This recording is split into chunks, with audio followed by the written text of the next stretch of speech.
Hi friends, welcome back to your channel. இன்றைக்கி நான் முந்திரி கொத்து செய்ய போகிறேன். வாங்க பார்க்கலாம். இது மைதா மாவில் கொஞ்சமாக மஞ்சள் தூள் உப்பு போட்டு கரைச்சி வச்சுட்டேன். ஒரு அரை கப்பு மைதா மாவு இந்த மாதிரி இட்லி பதத்துக்கு கரைச்சி வச்சுக்கிட்டேன்.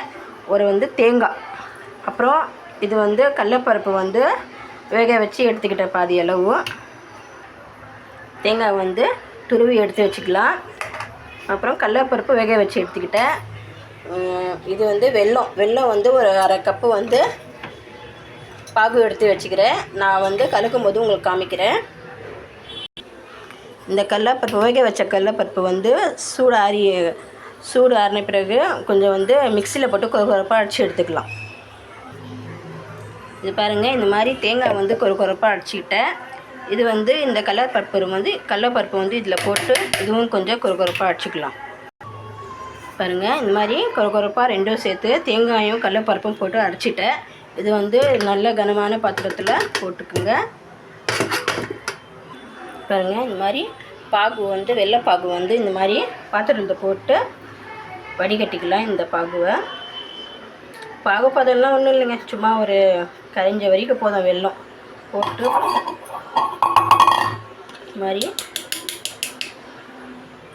இது நல்லா கலக்கி இந்த மாதிரி கொஞ்சம் ஸ்டவ்வில் வச்சு கொஞ்சம் கெட்டி பதம் வந்த வரைக்கும் நாங்கள் சுடு பண்ணிக்கலாம். பாருங்கள், இந்த மாதிரி நல்லா கெட்டி பதத்துக்கு இது பண்ணிவிடுங்க.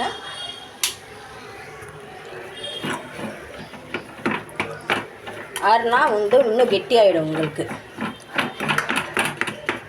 இதில் ஆரஞ்சினா உருண்டை பண்ணி நாங்கள் இந்த மைதாவில் டிப் பண்ணி வறுத்திட வேண்டியது தான். அவ்வளோதான். இந்த கெட்டி ஆகிடுச்சி. இறக்கி வச்சு உருண்டை பிடிச்சி வச்சுக்கலாம். பாருங்கள், இந்த மாதிரி உருண்டை பண்ணிக்கோங்க.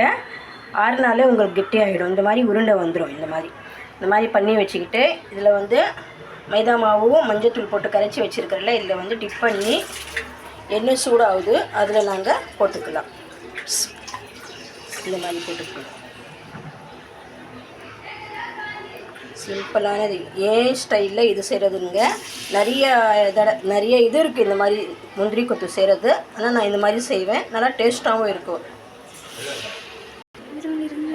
சூப்பராக இருக்கும். பாதி பேர் இதில் அரிசி மாவு கூட போடுவாங்க. அது கூட போட்டு செய்யலாம். நிறைய டிஃப்ரெண்ட் இருக்குது இதில் பண்ணுறது. ஆனால் என்னுடைய ஸ்டைலில் இதுதான் செய்கிறது. ஒரு வாட்டி செஞ்சு ட்ரை பண்ணி பாருங்கள். சூப்பராக இருக்கும். சாப்பிட்டு பார்த்துட்டு கமெண்ட்டில் சொல்லுங்கள். பாருங்க, நல்லா பொன்னிறமாக வந்தால் மிக்ஸ் பண்ணி பொன்னிறமாக வரட்டும், எடுத்துக்கலாம். நாங்கள் பாருங்க, பொன்னிறமாக ஆயிடுச்சு. இதை நாங்கள் எடுத்துக்கலாம்.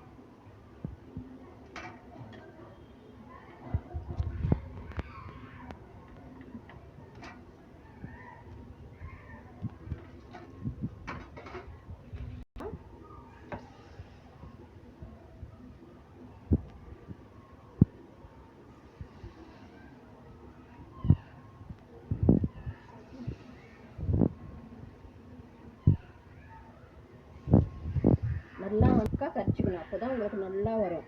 தண்ணியாக இருந்துச்சுன்னா சரியாக வராது உங்களுக்கு. நல்லா டிப் பண்ணி போடணும். ஒட்டாமல் வரும். அப்போ தான். தண்ணியாக இருந்துச்சுன்னா ஒட்டி வரவே வராது உங்களுக்கு.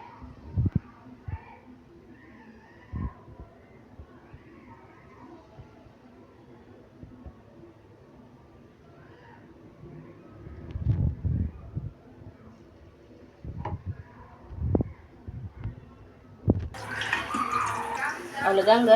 இதுவும் எடுத்துக்கலாம்.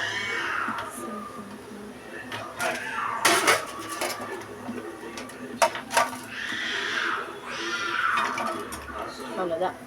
இப்போ முந்திரி கொத்து ரெடி ஆயிடுச்சு. சூப்பராக சுவையான முந்திரி கொத்து ரெடி ஆயிடுச்சு. ஷேர் பண்ணுங்கள், கமெண்ட் பண்ணுங்கள், சப்ஸ்கிரைப் பண்ணுங்கள், பெல் பட்டனை கிளிக் பண்ணுங்கள். வாங்க சாப்பிட்லாம்.